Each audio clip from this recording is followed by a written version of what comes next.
Hello, hello, hello, and welcome back to another edition of Fan Talk, your favorite podcast by your favorite fan. That is me, Kyle Brenchley, in the house on this Wednesday.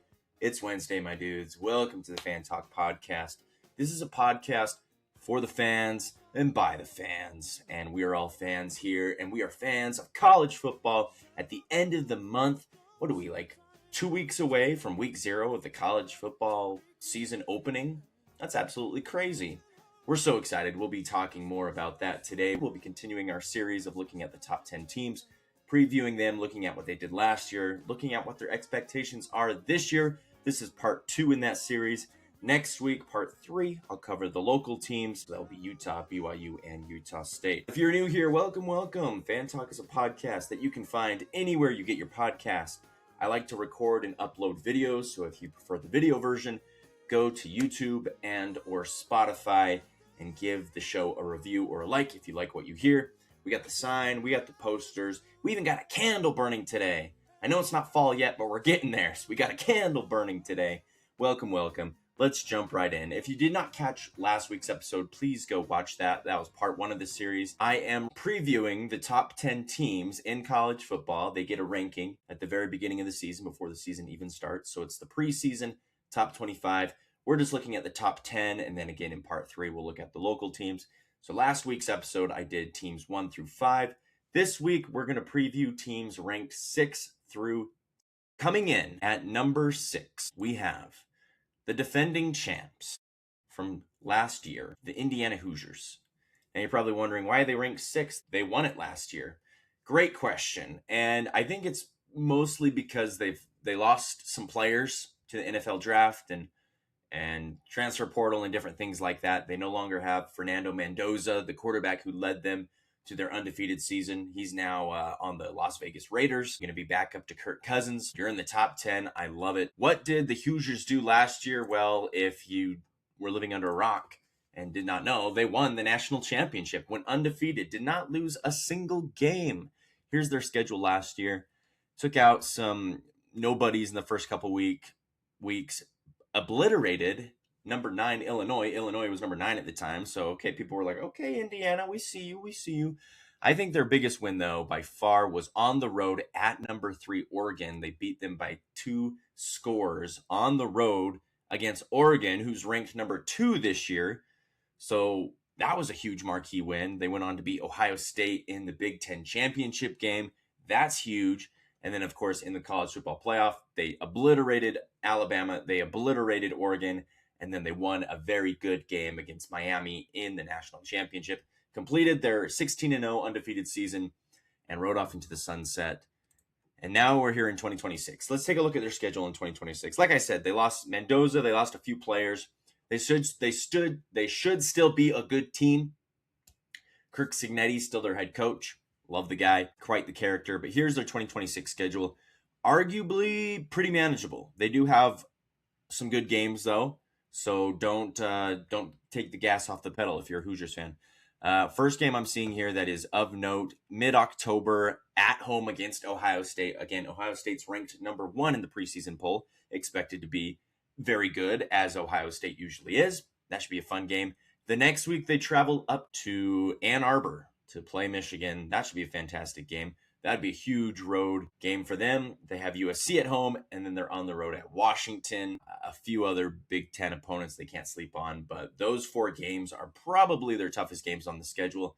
If they can split Ohio State, Michigan, and only lose 1 game, even if they lose 2 games, let's say they lose Ohio State and USC, they beat Michigan on the road, they beat Washington on the road. 2-loss Indiana team, I don't know, wouldn't count them out.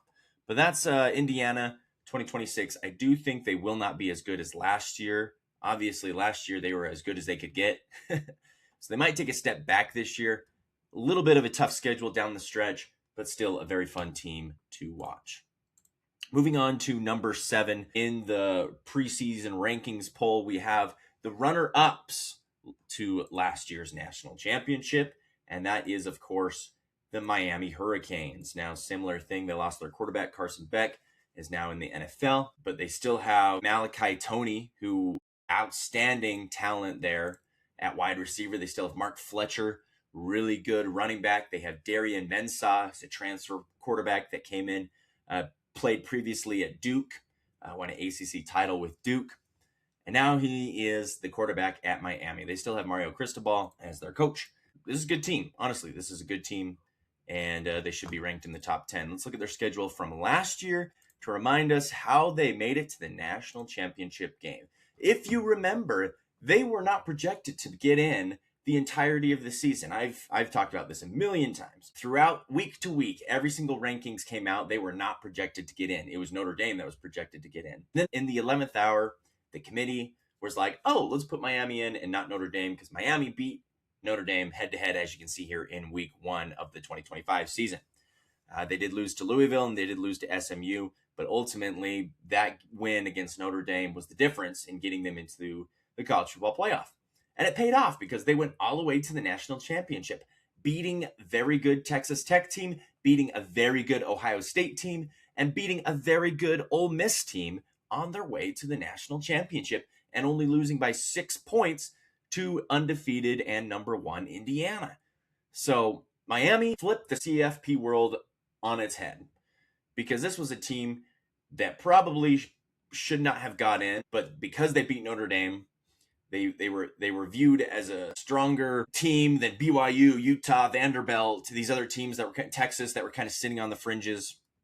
And they got in, and they showed the committee and the world, the college football world, that a 2-loss team who's on the fringes can make some noise, as they, marched on to the national championship and became runner-ups and took out teams like Ohio State, Texas A&M, and Ole Miss. So who are they facing off against this year in 2026? Let's look at their schedule. They have at Clemson. Now, Clemson's kind of been cheeks the last few years, but Clemson, you never know. You never quite know what you're going to get with Clemson nowadays. So a road game at Clemson could potentially be a good game. I'm looking at Notre Dame, a little rematch. That will be a good game. And then I'm looking at a few other ACC. At North Carolina, you never know. Florida State, they haven't been good, but they could be. Virginia Tech, Duke. These are teams that Miami should win, but they lost last year to Louisville and SMU. And so a pretty typical ACC schedule. 2 games that are difficult. The rest should be wins, but you can't take a week off in the ACC is what I'm trying to say here. So Miami, it'll be interesting to see what they do this year. Again, they still have a lot of offensive talent. They still have a great head coach. They have a great transfer quarterback that came in. Watch out for Miami. Don't sleep on them. Number 8, we're moving along here just swimmingly. We have Texas A&M. Now, Texas A&M was running the show last year. They were number 1 for quite a few weeks. They were undefeated all the way up until the very last game, in which they lost to Texas, their in-state rival, and then went on to the college football playoff to be upset by Miami. They laid an absolute egg, could not even score a touchdown, lost 10-3 in a very defensive game, and crashed out of the CFP. But had a very good season up until that point. They still have Marcel Reed, who's coming back. They have a few new additions. They have Isaiah Horton, who's a top wide receiver at Alabama last year, coming in. They still have a lot of weapons. And in the SEC, they're a very good team. Marcel Reed, honestly, he is the X factor for this team. Let's look at their 2026 schedule. They actually have probably one of the hardest schedules, I would say, in the entire country. A lot of SEC naysayers are going to come at me in the comments, but just hear me out. Arizona State, that's a good Big 12 team. Now, they haven't been consistent every year, but they've been on the up, this Arizona State team. Of course, they had Sam Leavitt the last few years. He's now transferred out to go to LSU. But don't sleep on this Arizona State team. Texas A&M Arizona State would be a very good matchup in week 2. Then they have to go on the road to play LSU, said LSU that I was just talking about, who has now Lane Kiffin as their head coach, Sam Leavitt as their quarterback. This is an LSU team that has higher expectations. It's expected to be a lot better this year. That will be a tough game. You have to go on the road to Missouri. Now, that's a very winnable game, but still a tough road game. On the road against Alabama. Now, that's a tough game. Tennessee at home. Tennessee's always been good in the SEC, so watch out for them. On the road at Oklahoma. We saw what Oklahoma did last year. Made the college football playoff for the first time in 6 seasons. That's a good Oklahoma team to play on the road. And then at home against Texas. So this is a very tough schedule, especially down the stretch. The last 5 weeks of their season, they have to play top tier teams, two of them on the road in Alabama and Oklahoma. So very tough schedule for Texas A&M, but a very good team. Marcel Reed returning. It'll be interesting to see, can they replicate the success they had last year in 2025? And if so, can they make some noise in the college football playoff this year instead of crashing out in the first round? All right, speaking of Oklahoma, more SEC teams. Oklahoma is going to be ranked coming in at number 9. And as I just mentioned, and as you can see as I'm wearing, Oklahoma fan here, call me out for being an Oklahoma homer, but I'm going to be honest with you. I am not one to just totally fanboy over my team. I'll be honest with you. Last season, Oklahoma had a very good season. Actually, had a great win at home against Michigan. Now, Michigan went on to lose 3 games and did not make the college football playoff, but they were ranked 15 at the time. Lost to Texas, lost to Ole Miss, won on the road at Tennessee, at Alabama, beat a ranked Missouri team at home, and then finished off LSU. Of course, LSU had an off year last year, lost 4 games, and went on to host a college football playoff game for the first time in years. Ultimately, bad play by John Mateer, their quarterback, did not live up to the moment, and they lost to Alabama and finished the season 10-3. Great season last year. They return a lot of star power. John Mateer's back. If he's healthy, he's a Heisman hopeful. You remember last season at the beginning of the year before he got injured, before he broke his thumb, he was looking like a Heisman favorite, throwing for over 270 yards in the first 4 games of the season. Then the thumb injury happened, and he just did not look the same, threw a lot of interceptions, made a lot of mistakes. They leaned on their defense, and their elite defense got them to the college football playoff. He returns, a lot of offensive firepower returns, a lot of transfers coming in on the offensive side of the ball. The defense should still be very good despite a few departures. Let's look at their schedule, and their schedule is actually quite difficult. They have to play Michigan again, this time at Michigan, not at home. That'll be a tough game. Michigan, they got Bryce Underwood, they got Kyle Whittingham as their coach now. At Michigan, at the Big House. At Georgia. Georgia's ranked 3. Texas, of course, really good team. We talked about them last week. So we got 2 top 5 teams already. And then a few manageable SEC games at home against Ole Miss. We're going to be talking about them in just a second. They're ranked number 9. At home against Texas A&M that we just talked about, who's ranked 7. And then on the road at Missouri. So some tough games for sure. Some tough road games at Michigan, at Georgia. Neutral site game against Texas, Ole Miss, and A&M. They do have those games at home, so that will help. But 1, 2, 3, 4. You got 4 teams in the top 10 that you're playing, plus a good Michigan team on the road, plus Missouri on the road. Oklahoma might take a step back this year. They might lose 3 or 4 games this year, to be completely honest. Very tough schedule. But if they don't, if they get out of this schedule with only 2 losses, with only 1 loss, then for sure, watch out for them in the college football playoff. I do not want Oklahoma to be in this, they shouldn't be their conversation like they were last year when they had 2 losses. If they get out of this schedule with 2 losses, let's say their losses at Georgia and then at home against Texas A&M, your 2 losses are to top 5 teams, and one of them was on the road. Don't come at me and say this 2-loss Oklahoma team should not get in because this 2-loss ACC team or 2-loss Big 12 team deserves it more. So very tough schedule. Again, rose-colored glasses off. I do think Oklahoma probably loses 3 or 4 games this year. Hopefully not, but we could see. Again, don't sleep on Oklahoma. Tough schedule, though. All right, rounding out the top 10, let's look at number 10, which is another SEC team. Surprise, surprise. And it is Ole Miss. Now, I think Ole Miss is a team that people are sleeping on. Now, Lane Kiffin left, right?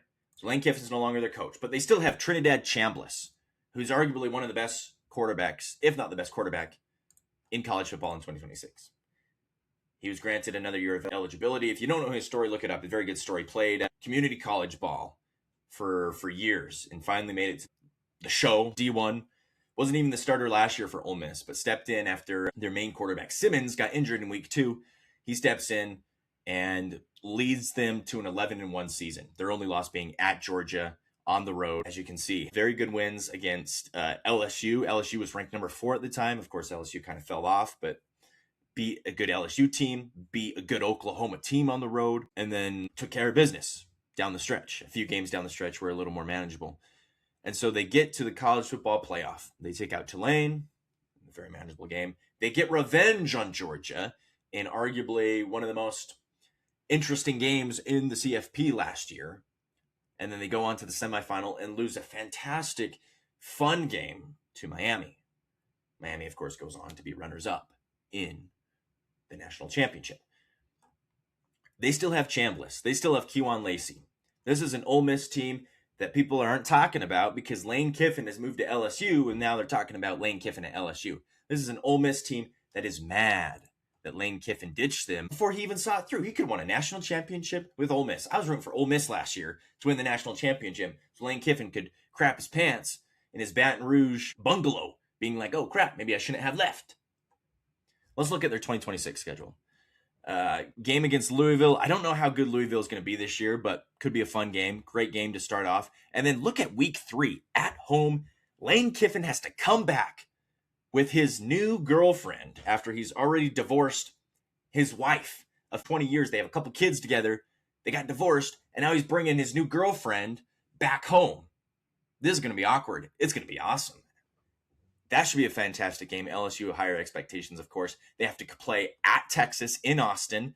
Fun game. They have Georgia at home, a rematch of last year's CFP and their only loss in the regular season last year. And then they have to play at Oklahoma in Norman. So those are some tough games. And I didn't even mention at Vanderbilt, at home against Missouri. A few other SEC games that they should win against lesser SEC opponents could be a little challenging on the road at Florida, at Vanderbilt, at Texas, at home against Georgia, at Oklahoma, at home against LSU. If this Ole Miss team gets through this gauntlet with only 2 losses, I say they have a pretty good chance of getting at the CFP too. That is teams 6 through 10.